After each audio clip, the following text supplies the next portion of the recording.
want Philly? Yeah, let's do it. Over the middle and into the end zone. Zach Ertz for the touchdown.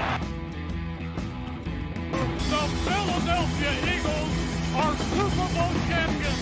Eagles fans everywhere. This is for you. Et bonjour à tous, bienvenue pour cet épisode 73 du Fly Podcast Fly. Encore une fois, on a gagné, encore une fois, c'était facile, trop facile, on n'a pas tremblé une seule minute, vraiment une sérénité du début à la fin. C'est faux, on va y revenir, mais en tout cas, le principal est qu'on a réussi. Le plus grotesque peut-être de notre début de saison, c'est battre ces Cowboys et cette défense redoutable pour rester invaincu avant la bye week. Et pour en parler comme d'habitude, Grégory et Loïc. Salut Grégory. Salut Victor, salut Loïc, salut les champions NFL 2022-2023. Salut Loïc. Salut Victor, salut Greg. Bien content d'avoir bien pronostiqué la semaine dernière. J'ai été très bon là. On en reparlera, mais je crois que je vous ai mis votre maman là-dessus. Ah non, c'est moi largement là. Par contre, j'avais mis 24-14. J'ai mis 24-14. Et ben j'avais dit 32-19. J'avais mis 31-17. Bon bah alors, 31-17. Non, bah t'as perdu par rapport à Victor. 5 points. Ah non, on est à égalité. Voilà. Bravo. Exactement. Il y a si que vous pouviez Loïc... éviter de me voler en début de... Ça serait sympa en début de podcast. Il n'y a que Loïc qui, on le rappelle, avait pronostiqué une victoire des Cowboys. Voilà. Donc, si vous voulez que les Eagles gagnent, vous pouvez me payer pour que je pronostique l'autre équipe. Il n'y a pas de souci. C'est bien fait pour ta gueule. Alors, messieurs, on va parler un peu de ce match étrange, comme la NFL peut nous en offrir, hein, parce qu'on finit par être habitué. 0-0 dans le premier quart, 20-3 à la fin du second quart. Hein. Donc ça, le second quart, c'est toujours la famille. Il se passe toujours que des trucs bien. Ça, aucun problème là-dessus. On a enchaîné les touchdowns, les field goals. Et on prend un field goal à la dernière seconde. Bon, on mène 20-3 à la mi-temps. Tout va bien. Et là, on arrive en deuxième mi-temps sans Lane Johnson. On va y venir. Et c'est beaucoup plus compliqué. Les Cowboys reviennent à 20-10. Les Cowboys reviennent à 20-17. Et à ce moment-là, on sort un drive magique, comme on sait le faire, pour reprendre avantage 26-17. Et la défense va encore faire le travail en réussissant 3 interceptions dans ce match, et notamment en fin de match, la deuxième interception pour CJ Gardner-Johnson. Les Cowboys manqueront un field goal à la fin du match, mais ça, c'est plus anecdotique qu'autre chose. Donc, victoire 26-17. Grégory, je vais aller vers toi vu que tu es le positif. Non, c'est pas possible. Vous n'allez pas être négatif aujourd'hui, j'en peux plus de vous. On a eu 15 minutes de stress comme la NFL peut nous en offrir, mais j'en parlais avant le podcast. Est-ce que ce drive-là, à 20-17, c'était dos au mur, tu viens de prendre 14 points, tu n'as pas avancé de la seconde mi-temps, tu as Lane Johnson qui est sur le banc, et là, tu sors 13 plays, 75 yards d'un touchdown. Est-ce que ce n'est pas le genre de drive qui sont les actes fondateurs d'une saison magique? Oui, tu as raison, c'est complètement ce genre de drive qui sont les fondations absolues d'une saison magique, je reprends tes mots, mais je pense que ce type de drive, on l'a déjà eu 3 fois depuis le début de l'année. Et oui, c'est ça là, que je trouve Dallas, exceptionnel. C'est en prime time. Ouais, mais moi, je pense que c'est pas un hasard. Voilà, je pense que ce qui se passe, cette répétition de matchs où on débriefe semaine après semaine exactement les mêmes matchs, ou presque, il n'y a pas de hasard. Alors, en tout cas, ça fait 2 de suite. Les Cardinals, c'est celui-là. Oui, je comprends. Après, il y a eu... Ce qui est bien, c'est que depuis le début de la saison, on a eu tous les styles de match. La raclée facile, sans crainte. La remontée pour gagner, parce qu'on a sorti les Coronets et on a surmonté un très mauvais début de match. Le démarrage en fanfare, la remontée des adversaires, un peu de stress pour les supporters, mais j'ai envie de te dire, pas tellement de stress pour eux, toujours ce body language, cette attitude, ce côté, les gars, on est sûr de notre force. Je comprends, hein, parce que moi, je ne l'ai pas vécu dans la nuit, donc je ris aujourd'hui, mais je pense que j'aurais été comme vous sur le 20-0, 20-17. C'est bien légitime, comme tous les supporters du monde, mais Mais je trouve, en le revoyant à froid, c'est intéressant aussi parfois de revoir les matchs à froid, justement pour vivre ça de manière dépassionnée. Et je trouve que c'est intéressant de gagner dans toutes les postures. Pour moi, c'est ça le truc le plus impressionnant depuis le début de la saison, c'est qu'on trouve toujours une solution. Voilà, on trouve toujours une solution, quel que soit le score, quelle que soit l'évolution. Il y a un tweet extrêmement drôle que je peux vous retrouver, mais que vous avez déjà vu passer, où le résumé, c'est premier quart-temps, pardon, on attend pour voir. Deuxième, c'est la magie. Le troisième, au bordel. Et le quatrième, c'est ah bah tiens, si on courait, on mangeait l'horloge et on marquait les points. Il y a un peu de ça. Et moi, je tiens avant tout à souligner le fait que tu as commencé à le dire, cette NFL ne possède plus aucune équipe qui maîtrise un match de A à Z sur plusieurs rencontres. Aucune. Il y a eu des dynasties, des dominations. Non, je dirais Buffalo. Non, pas du tout. Pas du tout. Je savais que tu allais dire ça. Ils sont premiers en DVOA en attaque et en défense. Ouais, mais Buffalo a perdu un match. Buffalo n'a pas dominé le match contre Mahomes et les Chiefs. Ok, c'est Mahomes et les Chiefs. Et franchement, je pense même que leur victoire est limite miraculeuse, même si le mérite leur en revient. Tout ça pour dire qu'à mon avis, il n'y a aucune équipe qui domine, et je termine par ça. Et c'est pour ça que je suis fier d'être un Eagle en ce moment, parce que dans les gestions du stress et de quand ça devient tendu, on est plus fort que l'adversaire. En tout cas, les hommes mentent et pas les chiffres, et on a joué 6 matchs, on en a gagné 6. Ouais, et puis, il ne faut pas oublier que les Bills, ils ont dû faire un sacré comeback contre les Ravens aussi. Mais oui. Donc, aucune domination. Ils sont impressionnants. Victor, dis n'importe quoi, Loïc, dis-le. Non, ils sont impressionnants. Je pense que Victor veut dire ça. Ils sont impressionnants. Je pense qu'ils sont pas loin d'être l'équipe la plus impressionnante, mais eux, ils ont perdu un match. Non, mais je suis d'accord avec vous, et on a déjà dit au moins 3 fois sur l'homogénéité de la Ligue. Ça se confirme chaque semaine. J'ai rarement vu une saison aussi homogène. J'ai l'impression vraiment qu'il y a 20 équipes qui ont le même niveau. Enfin, c'est assez terrible. Mais je trouve que, pardon Victor, je fais très, très court parce que j'ai déjà beaucoup parlé, le même niveau, et je trouve qu'à l'exception de quelques équipes, dont nous, qui sont exceptionnelles, Eagles, Chiefs, Bills, le reste va un nivellement vers le bas après 6 journées. Mais c'est empirique, il n'y a que 6 journées. Hein. Je suis assez d'accord avec toi. Pour l'instant, on en est là, je suis assez d'accord. Moi, juste avant de donner la parole à Loïc, il y a un truc où je voulais réagir. Tu dis 4e carton, on court. C'est une réalité. Et moi, ça, je dois avouer que c'est un des trucs que je trouve le plus kiffant dans le football américain. Et on l'a fait contre les Cardinals et on l'a fait là. C'est, tu sais qu'on va courir. Tu sais qu'on va courir. On va le faire. Et pourtant, on te bouffe, quoi. On te bouffe, tu sais qu'on va le faire et on y arrive quand même. Il y a quand même ces 2 quarterback sneak où il y a quand même une stratégie assez incroyable des Cowboys où ils se regroupent à 7 au milieu, là, vraiment. Je me suis dit, la deuxième fois, il faudrait quand même tenter une passe parce qu'il n'y a personne pour couvrir un receveur. Mais enfin, bon. Mais oui, je l'ai vu ça. Moi, je l'ai vu dans le résumé le matin à la radio. Je fais, mais faites une passe. Ils sont tous au milieu. Mais même pas. Un bootleg, et ce qui est incroyable, c'est et tout le monde sait qu'on va le faire et il passe quand même entre 7 joueurs. Enfin, c'est ce moment où tu sais qu'on va le faire et on le fait quand même. Je trouve ça incroyable. Et puis derrière, tu mets quand même, pour pas dire qu'on a couru tout le truc, tu fais 2 petites passes à la fin. C'est ça. Tu vois, les mecs qui sont commit sur le run à 100%, Devonta Smith se retrouve tout seul sur le touchdown. C'est incroyable. Il est littéralement tout seul parce que justement, tu les as pilonnés 10 actions avant, tu es rentré dans leur tête et les mecs sont persuadés que tu vas faire que courir. Et là, tu es obligé de surveiller le quarterback. Bien sûr. Et là, petite passe et c'est fini. Donc, j'ai trouvé ça fabuleux. Loïc, est-ce que sur l'attaque, donc juste pour recontextualiser, donc Jalen Hurts, match 15 sur 25, 155 yards de touchdown. Donc, il a fait son match, c'est ce qu'on lui a demandé. Et je crois que tu viens de dire les stats de Cooper Rush. Non, 15 sur 25, 155 yards, 2 touchdowns. C'est Jalen Hurts. C'est ça.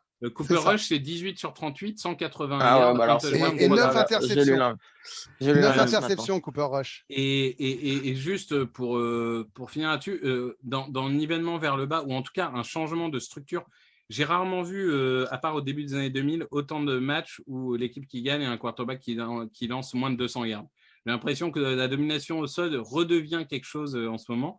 Mais bon, voilà, on a réussi à impliquer Gainwell, à impliquer Scott, Brown à 67 yards d'un touchdown, Devonta Smith à 44 yards d'un touchdown. Mis à part le snap manqué par Cassie, Loïc, c'était presque une prestation extraordinaire de l'attaque et encore une fois, de cette ligne qui, malgré les pépins physiques, malgré les blessures, etc., enfin, je veux dire, c'est quand même à chaque fois, ils sortent des grosses performances. Driscoll, il a souffert, mais en même temps, c'est le remplaçant, quoi. Il n'y a pas de secret.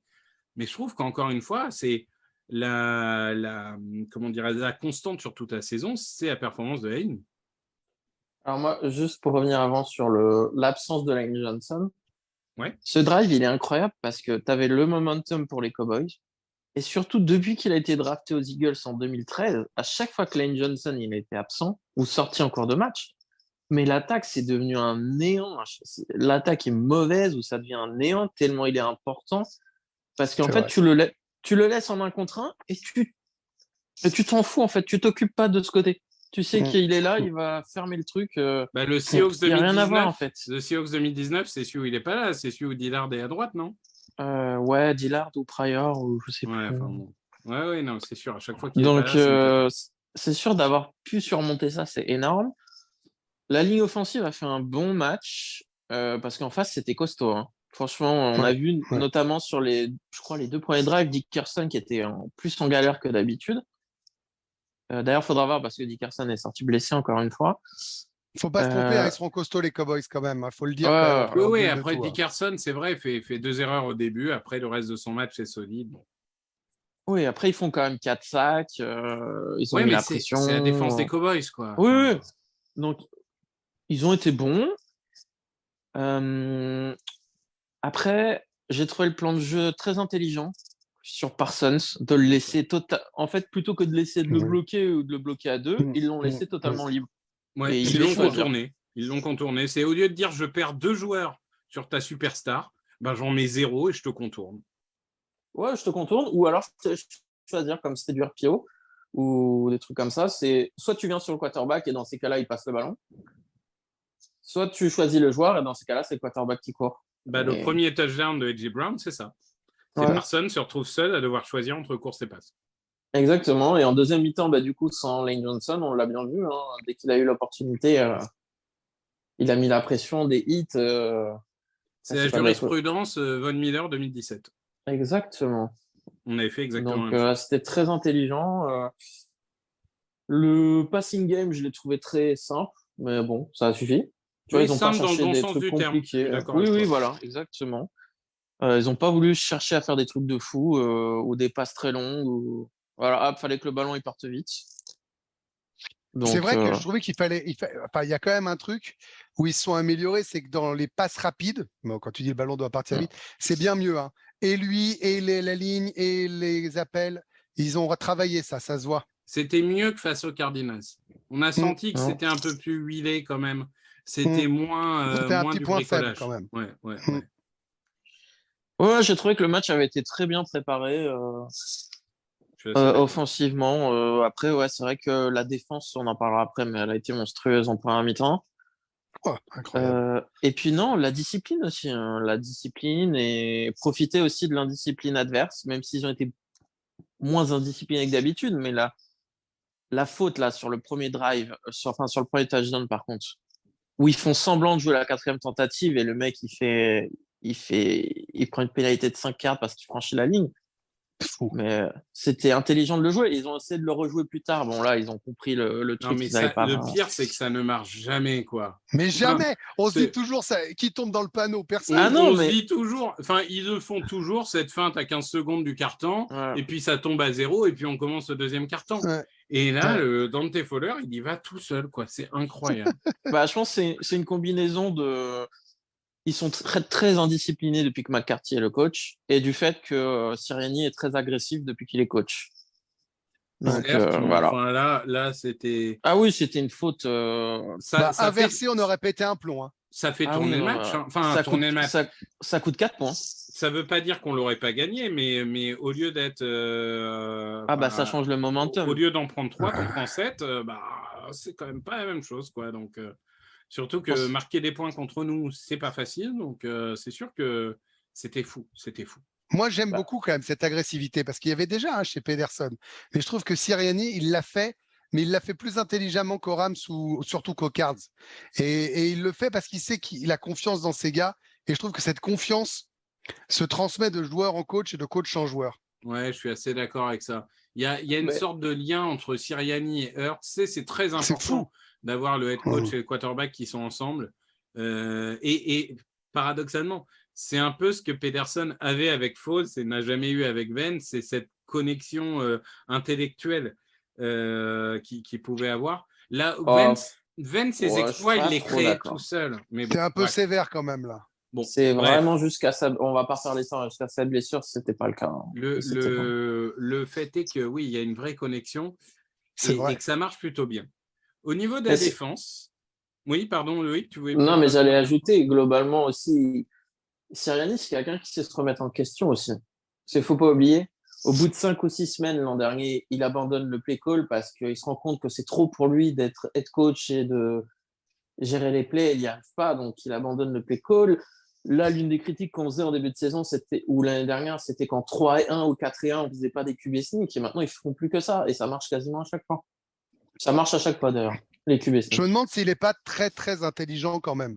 On verra après, mais je trouve que... En tout cas, intelligent, ça ne veut rien dire. Mais je pense qu'il a un atout assez rare en NFL chez les coachs, c'est l'humilité.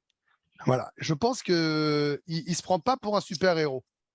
Quand il a dit là qu'il a des conversations avec d'anciens head coach, notamment Dungy, sur comment maintenir une avance sur le terrain parce qu'il trouve qu'il n'a pas été bon pour ça, il y a combien de coachs qui à 6-0 sont capables de dire il y a des trucs où je ne suis pas bon et je vais travailler pour être encore meilleur. C'est toute une mentalité. Hein. Mais on a vu sur les Eagles avaient tweeté une vidéo où il faisait un discours à l'équipe. Où il disait l'année dernière j'ai déconné avec mon t-shirt Beat Dallas machin, c'est pas à propos d'eux, c'est à propos de nous. Il est capable d'admettre quand il fait une erreur et je dis pas qu'il est parfait mais déjà être capable de se remettre en question, se dire voilà, là je me suis planté, il faut que je fasse mieux. On l'a vu en NFL, ils sont pas tous capables de le faire parce qu'ils ont tous des égos. Donc je pense que c'est pour ça, pendant la bye, à mon avis, ils vont pas se dire « Oh, on est 6-0, c'est bon, on est les rois du pétrole, machin. » Je pense qu'ils vont vraiment travailler sur ce qui va pas. Et il y a des points qui vont pas. C'est ça, moi, je trouve que c'est très bien, en fait. C'est que tu as des zones de progression. Tu es invaincu, mais tu peux progresser sur pas mal de choses. Donc, j'espère qu'ils vont travailler et que ça va continuer comme ça. Je suis d'accord. Et pour juste finir sur l'attaque, on disait que la bye arrivait un peu tôt dans notre calendrier. Finalement, quand on voit tous les petits pépins, c'est peut-être pas plus mal qu'elle arrive maintenant. Plus mal. Au niveau de la défense, donc on a pris 35 points en week 1 contre les Lions, vous vous en souvenez. Depuis, 7 points, 8 points, 21 points, 17 points, 17 points. C'est plutôt pas mal. Sachant que ce match-là est peut-être un peu particulier, entre guillemets, c'est que cette défense elle a été dominante 3 quarts temps sur 4. Elle s'est écroulée pendant un quart temps, mais encore une fois, c'est la NFL, ça arrive, il y a le momentum, il y a tout ça. Mais à la fin du match, 17 points, ça reste une performance tout à fait honorable. Pour moi, il y a un gros point noir, et vous savez où je vais en venir, et on en discutera. Mais au global, moi, je trouve que si on m'avait dit avant le début de la saison que ça serait defensive back qui porte cette défense, mais pas genre les cornerbacks, genre les defensive backs, c'est-à-dire Garner Johnson aussi, et même Marcus Epps. Honnêtement, Marcus Epps, cette saison, c'est plus le même. Là, il commence à devenir un sacré bon titulaire, tu vois. Moi, encore en début de saison, je disais c'est un super remplaçant, je suis pas sûr que ça soit un titulaire. Là, je pense que c'est un titulaire en NFL. Je suis pas en train de te dire que c'est un All-Pro ou quoi.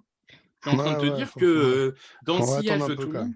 Et moi, ce que j'ai adoré, c'est Garner Johnson qui a fait une déclaration.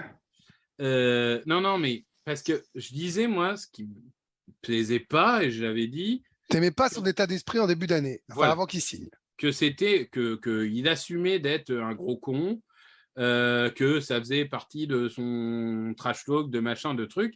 Et moi, clairement, j'aimais pas ça. Et là, il a eu une déclaration où il dit qu'en gros, être passé aux Eagles, ça lui apprend l'humilité. Ah bah tiens, attends, j'ai retrouvé exactement. Je vais te dire tout de suite. C'est pas très radiophonique ce que je fais, mais c'est pas grave. Bon, c'est pas grave, c'est du podcast. Il dit donc que l'expérience aux Eagles a été une expérience qui lui a appris l'humilité, qu'il avait une personnalité alors showboating, on va dire, haute en couleur, et qu'il joue toujours avec agressivité, mais que de jouer avec des mecs comme comme Bradbury, comme Maddox ou comme Epps, lui a appris à être plus humble dans son approche du jeu. Et moi, je trouve que c'est caractéristique de ce qui se passe dans ce vestiaire, quoi. C'est-à-dire que tous les joueurs, c'est pas que des mots. Tous les joueurs comprennent que l'équipe est plus importante que le joueur en lui-même. Tu as l'impression d'être dans Any Given Sunday, l'enfer du dimanche. Tu sais, quand ils font les discours, les joueurs, tu te dis, ah, c'est Hollywood. Alors, une fois de plus, c'est que Week 6, tout ça. Mais tu as raison, il se passe un truc. Il se passe un truc. Et on n'a jamais été aussi fort que quand on était underdog, soudé ou en équipe. De toute façon. Voilà. Non, on n'est pas une équipe de Rosta qui ne brille comme les Rams que sur du recrutement. Non, mais 12 passes défendues. Alors, 2 pour Gardner Johnson avec 2 interceptions, 2 pour C avec une interception, 4 pour Bradbury. Enfin, je veux dire, il y a un moment, ce groupe-là, c'est en train de devenir vraiment la base de cette défense. Moi, je le dis tout de suite, la priorité d'intersaison, c'est re-signer Bradbury et Gardner Johnson.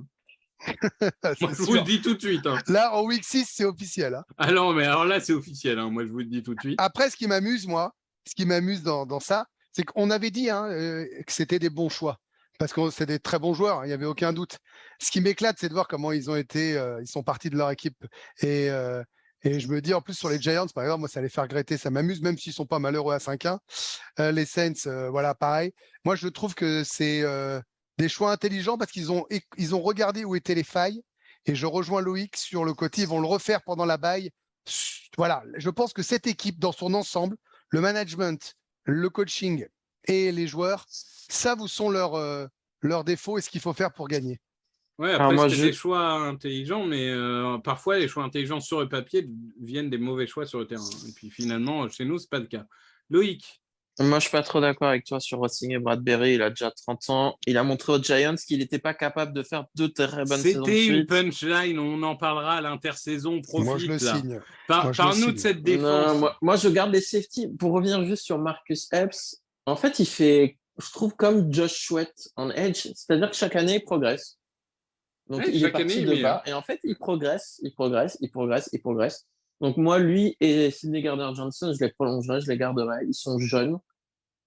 Ils sont dynamiques sur le terrain, donc je les garderai. Sidney Gardner-Johnson, il ne faut pas oublier qu'il apprend un nouveau système parce qu'au Saints, il était limité dans ce qu'il faisait. Et il n'a pas eu de training camp non plus. Hein. Oui. Enfin, et quand je dis qu'il est limité dans ce qu'il faisait, ce n'est pas une critique du joueur, c'est que les Saints voulaient qu'il fasse qu'une seule chose bien précise, ce qu'il ne faisait pas à la fac, où il jouait un peu comme Malcolm Jenkins, qui jouait un peu partout. Donc là, il commence. Moi, ce que je trouve dingue, c'est qu'il est sorti sur blessure, il est allé au vestiaire, il est revenu, et c'est lui qui nous sauve les miches. Surtout qu'il avait mal. Hein. Ouais, moi, franchement, j'ai cru que son poignet était cassé. Vu le choc, il se fait coincer entre un casque et son torse, son poignet. Voilà. Non, franchement, moi, le back 7, c'est une très bonne surprise, mais ça ne me surprend pas plus que ça. Mais là, c'est plutôt une critique envers la ligne défensive. Où je sentais le truc arriver qu'il y en a qui n'allaient pas performer parce que chaque année, on nous dit la ligne défensive. Mais bon, il y a quand même un gros problème au milieu de cette ligne défensive. Alors, c'est toujours le même joueur. C'était déjà l'année dernière, c'était un problème. Donc, on va y venir. Il s'est fait éclater encore. C'est n'importe quoi. On va y venir, le joueur dont tu parles, c'est Fletcher Cox. Et autant les edge, ça marche plutôt bien cette saison, autant le poste défensif tackle est un problème. Alors, Hargrave monte en puissance un peu à l'image de l'année dernière, mais moi, je trouve quand même que c'est assez insuffisant. Moi, je pense qu'il fait comme il y a 2 ans. Il a été blessé pendant tout le camp d'entraînement. Possible. Et que je trouve dur. Moi, je trouve dur. Ah non, Greg, il a été horrible, Cox. Il a été horrible. Mais... Non, attends. Je finis la démonstration juste donc. Hargrave est en progression. Bon. Davis est toujours sous-utilisé. Bon. Et on met Cox qui, pardon, hein, mais à part ces 2 sacs de fin de match pour sauver un peu le truc, Cox, il est archi cramé. Là, sur ce match, il a 32 duels, il en gagne 2. C'est historiquement bas. C'est-à-dire qu'il n'a jamais gagné. Tu regardes toutes les métriques depuis 2012 et le début de sa carrière. Il n'y a jamais eu une saison où il gagne aussi peu de duels, où il fait aussi peu de pression, où il défend aussi mal le run. Enfin, il y a un moment, toutes les stats montrent qu'il est dans un déclin absolu. Et au lieu de dire peu à peu, on lui fait perdre des pourcentages pour les faire gagner à Davis, on continue à s'obstiner avec Cox, toutes les actions. Et quand on met Davis, ça veut dire qu'on joue à 5 et les mecs en face savent du coup qu'on joue à 5 parce qu'il y a Davis sur le terrain et adaptent leur attaque. Moi, je suis désolé. Cox, il doit jouer 25% des snaps et les 75 autres pourcents, ça doit être du Davis, du Tuipulotu et du Williams. Non, mais Greg, archi cramé. C'est même pas que cramé en fait. C'est son attitude sur le terrain dimanche. Il a marché sur quasiment tous les snaps. Il est crevé. Non, mais oui, mais attends, Cox, il s'est toujours donné à 100%. Moi, je ne peux pas croire qu'il était fainéant. C'est juste qu'il ne peut plus. Il ne peut plus. Je pense qu'il ne peut plus. Alors, je ne vais pas lutter sur le terrain statistique. Il n'y a pas de débat. Je dis juste que dans une défense qui a été très, très grandement rajeunie depuis 2 saisons, avoir un mec, il a raté son match là, ok, c'est pas la question du match là, c'est sur l'ensemble. Avoir un mec qui a autant d'expérience, qui rassure les mecs autour, quoi que vous disiez, si ça se trouve les mecs autour sont plutôt corrects, voire bons, parce qu'il est là sur sa présence, sachant que sa présence ne nous fait pas perdre le match et fait de nous une des meilleures défenses NFL, je pense que le retirer, malgré ses stats, serait une pire idée que de le garder avec des mauvaises stats. Voilà, ça c'est pour moi c'est des choses invisibles, c'est des choses qui se ressentent sur le terrain quand sont les mecs. Ce n'est évidemment qu'une interprétation puisque je ne suis pas autour des gars, mais je pense que tout ce qu'il est, tout ce qu'il représente, tout ce qu'il a gagné, tout ce qu'il est comme symbole, tout ce qu'il donne comme force aux autres autour est plus important qu'un match raté là ou des stats en baisse sur une saison. C'est mon avis, c'est pour le moment. Peut-être que dans 2 matchs, je dirais le contraire. Mais je pense que sa présence joue pour notre équipe et malgré tout, en face, ils se disent c'est Cox. Moi, je continue à croire ça. Moi, je pense que quand tu écoutes les interviews qu'il y a eu depuis 5 ans, 6 ans, 7 ans, tu te rends compte que le leader de la défense, leadership, c'est Brandon Graham. Ils l'ont tous dit, ceux qui sont partis. Mais je n'ai pas dit que c'était le leader ultime, j'ai dit que c'était un modèle. Je suis pas sûr qu'enlever Cox soit une mauvaise idée. Et moi, encore une fois, j'aimerais voir plus Davis dans une attaque à 4 parce que j'en ai marre de le voir que en no-stackle dans une défense à 5. Parce qu'une défense à 5, déjà, quand tu es no-stackle, c'est là où tu ne vas pas faire de stats. Tu vas boucher des trous parce que c'est ton rôle, mais tu ne feras pas de stats parce que c'est comme ça que ça marche. Mais c'est surtout qu'en plus, honnêtement, on devient prévisible. Et Cox, aujourd'hui, moi, je dis enlever Cox parce que, 1, je trouve qu'il est plus haut niveau. Et 2, parce que je trouve que partout ailleurs, on arrive à être imprévisible au niveau du pass rush, au niveau des couvertures, au niveau des machins. Et c'est le seul plan de jeu défensif où on est prévisible. Et ça, c'est un problème. Moi, je suis d'accord avec toi, Victor. Moi, en fait, tout ce que tu as dit, Greg, pour moi, ça s'applique à Brandon Graham. Pour moi, c'est Brandon Graham, le leader de cette défense. C'est lui l'énergie, c'est lui qui, parce que j'ai dit tout à l'heure, c'est Gardner Johnson qui nous sauve les miches, mais c'est Brandon Graham qui met la pression à Cooper Rush et qui lui fait rater son lancer parce que sinon, il y a touchdown derrière. La troisième interception, ouais. Ah ouais. Et Brandon Graham, en fait, c'est marrant de voir que Brandon Graham, il l'utilise comme il devrait utiliser Fletcher Cox. Brandon Graham ne joue plus au-dessus de 50% des snaps parce qu'il y a Sweat, parce qu'il y a Reddick, parce que le ménage. Il revient d'une blessure, il est âgé, et il est plus. Mais et bizarrement, alors les stats PFF valent ce qu'elles valent, mais Graham, il est 4e sur 115 actuellement. Parce que justement, je pense que le fait de manager, ça lui permet de garder son énergie. Alors que Cox, il joue 80% des actions défensives et du coup, l'énergie, il ne l'a plus. Donc, c'est. Moi, je trouve que c'est triste d'en arriver là, mais il faut que Cox et un temps de jeu extrêmement limité et que ça s'arrête, quoi, parce que là, c'est plus possible. On Là, l'avait dit, globalement, hein. c'est plus possible. On l'avait dit, hein, le seul mouvement à l'intersaison qu'on n'aimait vraiment pas, c'était sa re-signature. Ouais, surtout que c'était 15 millions ou un truc comme ça. Ah Enfin, oui, bon. en plus, il touche, c'est pas, il touche 2-3 millions, tu vois, il touche 12 millions, je crois. Non, mais enfin, ouais, C'est c'est vraiment trop. C'est trop, mais moi, c'est vrai, moi, le plus gros truc, c'est ce que tu as dit, c'est le fait que du coup, Jordan Davis, c'est trop prévisible son utilisation. Alors que moi, en tout cas, j'ai l'impression que quand Jordan Davis est sur le terrain, la défense est meilleure. Parce En que tout déjà, cas, en défense de course, j'ai l'impression que c'est même pas une question. C'est-à-dire mais qu'en pass c'est rush, incroyable. je sais pas, mais en défense de course, Davis, il enfonce à chaque action. Moi, Mais là, je ce que vous pense dites, vraiment. si trois petits Frenchies, enfin en l'occurrence 2,5, pensent ça, le disent dans un podcast sur les Eagles, on est d'accord Mais que le monde eux, entier, pendant la Twitter, bye, le monde entier l'a oui, vu. Hein. on est d'accord que pendant la bye, si on dit qu'ils progressent, qu'ils voient des choses, ils vont rectifier alors.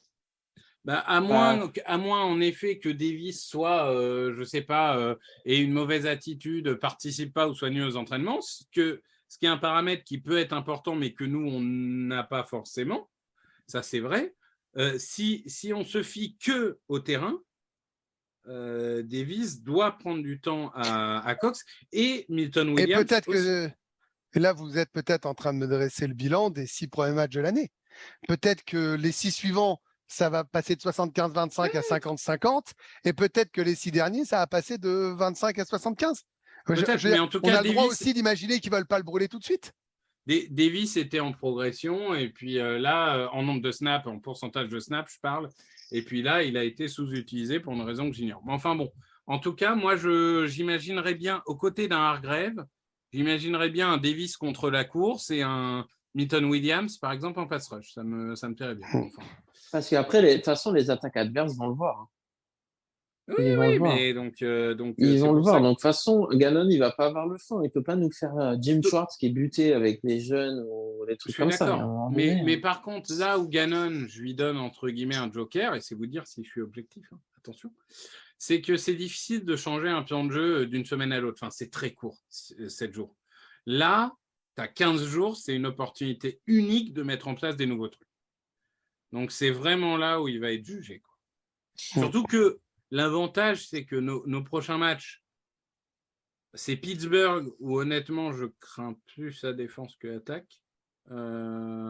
C'est pas match gagné, hein, surtout en NFL, il n'y a aucun match gagné. Mais... Ils viennent de battre les Bucks. Non, mais d'accord, mais ils l'ont gagné aussi, surtout grâce à leur défense. Et après, c'est Texans, Commanders. Bon, normalement, tu as des attaques qui ne sont pas quand même des top 10. Normalement, tu es en playoff à la fin des 3 matchs. Hein. Normalement, tu es en playoff à la fin des 3 matchs. C'est la NFL, je suis le premier à le répéter, mais normalement, tu es en playoff à la fin des 3 matchs. Ouais. En tout cas, la défense doit dominer. Donc, moi, je pense que c'est là où il faut faire le changement. C'est aujourd'hui. Et que d'amour pour Cox, hein, un top joueur, tout ça. Mais c'est comme quand Hertz est parti. J'ai que d'amour pour Hertz, qui est un de mes 3 joueurs préférés de l'histoire des Eagles. Mais quand le temps est venu, le temps est venu. Ben là, le temps est venu. On a recruté Davis et Milton Williams. Milton Williams, c'est, je crois, un 3e ou un 4e tour. Davis, c'est un 1er tour. On les a recrutés pour remplacer Cox. Et ben, c'est pas un manque de respect que de dire à Cox, bah, tu fais ton âge. Et maintenant, le cycle de la NFL va suivre son cours. Et tu peux le piquer dans son orgueil en plus. Tu peux le piquer dans son orgueil. Et le mec, dans les 25% de snap où il sera là, il aura envie de tout casser. Bah, tant mieux. Enfin. Ouais. Après, on a vu un autre défaut à cette défense, c'est que quand Gardner Johnson est sorti sur blessure, il n'y a personne d'autre, ouais. Kevin Wallace. Wallace. Oh là là. Ouais, c'est dur. Même si on peut... Non, même je si pense... on peut dire que le fait qu'ils doivent rentrer comme ça en cours de match, qu'il n'ait pas eu une semaine de préparation, ça ne l'a pas aidé.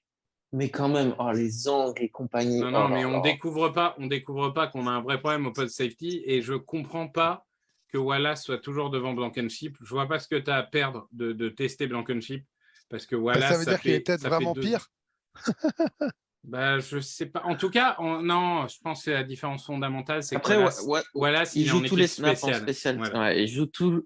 J'ai regardé encore ce week-end, mais il a c'est joué ça. tous les snaps en équipe spéciale. Il était tous. obligé d'avoir C'est des ça la joueurs de seule base. explication qui fait que c'est lui et pas Blankenship, c'est que Blankenship peut pas jouer en équipe spéciale, alors que Mais Wallace après, joue tous les snaps d'équipe spéciale. Wallace, clairement, c'est un choix de draft qui va faire une carrière en équipe spéciale.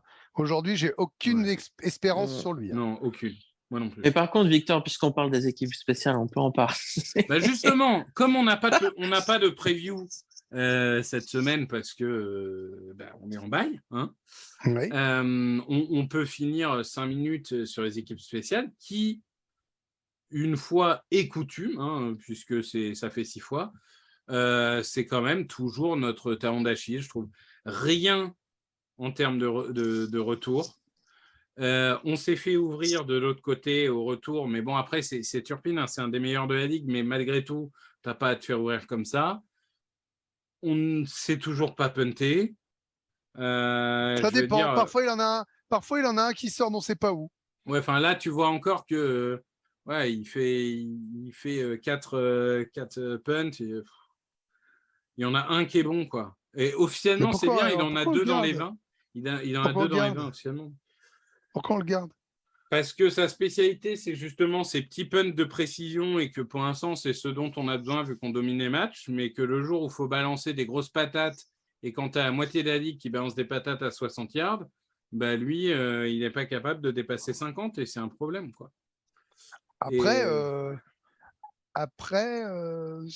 si c'est une fois de plus, je répéterai ça chaque semaine, si c'est ça notre problème, on est pas mal. Hein.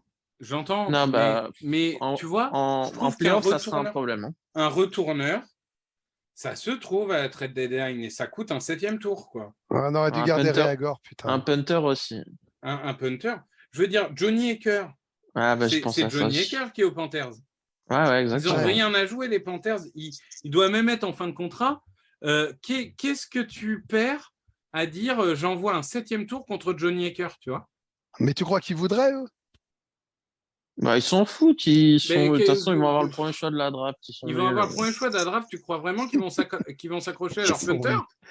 Enfin, non, mais honnêtement, enfin, il y a un moment, je sais pas, Johnny Hekker, moi, j'aime beaucoup. Je veux dire, personnage très sympathique d'ailleurs, par ailleurs, qui m'avait accueilli, la première personne qui m'avait accueilli dans le vestiaire des Rams. Je vois pas pourquoi il le lâcherait. Mais bon, on peut fantasmer. Allez, je vous laisse fantasmer. Parce qu'ils ont besoin. En fait, ils ont très peu de choix de draft l'an prochain. Oui, mais un 7e. Non, et les Panthers, ils ont des gros problèmes de cap. Je pense que chaque million gagné est 1 million pour eux. Donc, non, mais un Johnny Hekker ou même un retourneur pas trop mauvais. Enfin, franchement, il y a de quoi faire, quoi. Faut vraiment qu'on tente quelque chose. Ou alors, moi, il y a un autre truc, c'est Watkins. On est d'accord qu'on l'utilise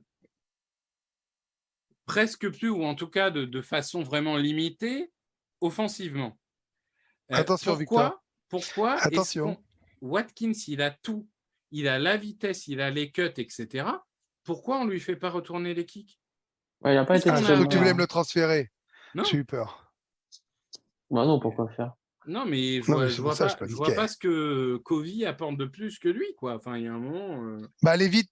Alors, moi, je trouve qu'il y a un truc qui peut donner raison au management. Je ne sais pas si c'est la raison. C'est le risque de blessure. Et ils se disent, on échappe à tout. Et si tu mets Watkins et qu'il prend un salpette, tu perds ton numéro 3 des WR et ta saison peut basculer parce que tu as une menace de moins et tu as fait plus de monde sur tes 2 stars. Attendez. J'ai une illumination là. Le retourneur des Panthers, c'est pas André Roberts? Oui, mais il est blessé. Ah merde. Parce qu'André Roberts, c'est le retourneur le plus prolifique de ces 10 dernières années. Non, il est blessé. Ah merde. Ouais, il est blessé, malheureusement. Justement, il y a un fan des Eagles qui a été demandé à un insider des Panthers. A priori, il en a encore pour un bout de temps. Aïe. Ok. Bon. Mais non, moi, autant je trouve que les joueurs, c'est bien coaché en attaque, bien coaché en défense, mais je trouve qu'en special team, il y a 0 progrès, quoi. Parce que t'es pas de bon retourneur, ok, mais t'as aucun bloc, t'as rien du tout. Même en couverture, franchement, en couverture, t'as toujours peur. Moi, j'ai toujours peur quand je les vois. Là, franchement, contre les Cowboys, j'en ai été chanceux. Le mec, il a failli planter un retour de touchdown, mais même sur le premier du match, heureusement qu'il glisse. Ouais. Parce que sinon, il part sur les 35 ou les 40 à minima. Ouais. Donc je trouve qu'il n'y a pas de progrès, il n'y a rien, c'est pas bien coaché. Moi, je comprends ce que dit Greg. En gros, si c'est ton plus gros problème, ça va. Mais malgré tout, si on peut l'adresser, on va pas non plus s'en priver. Non, j'ai pas dit qu'il fallait laisser pourrir. Hein. Non, mais bon. Mais moi, je trouve sur une saison, ça peut être caché, entre guillemets. Maintenant, quand tu vas arriver en play-off avec les temps de merde, la pluie, la neige, tout ce que tu veux, être nul en special team, ça peut te coûter l'élimination. Ouais. Bah, surtout encore si Covey, c'était le mec de la sécurité sociale, mais il a déjà fait 2 punts foirés en... bon, bref, ça commence à faire beaucoup. Bon, je pense qu'on a fait le tour. On rappelle, comme il n'y a pas de preview, mais on fera certainement une preview, une petite pastille un peu plus tard. Mais on rappelle que du coup, au prono, co-victoire de Grégory et de moi-même, ce qui donne 2,5 points pour Grégory, 2,5 points pour moi-même et 1 point pour le traître. Et sur ces bonnes paroles, c'est normal. On va vous laisser vous reposer pendant 15 jours. Vous allez avoir un cœur qui bat une vitesse normale le week-end prochain. Et ça, c'est un beau cadeau. Profitez de la série de matchs. Et on se retrouve donc très bientôt pour la preview des Steelers. Salut tout le monde. Ciao. Allez. Open with a throw and a pass picked off by Dawkins. Brian Dawkins with the interception. And Dawkins is down to the 10.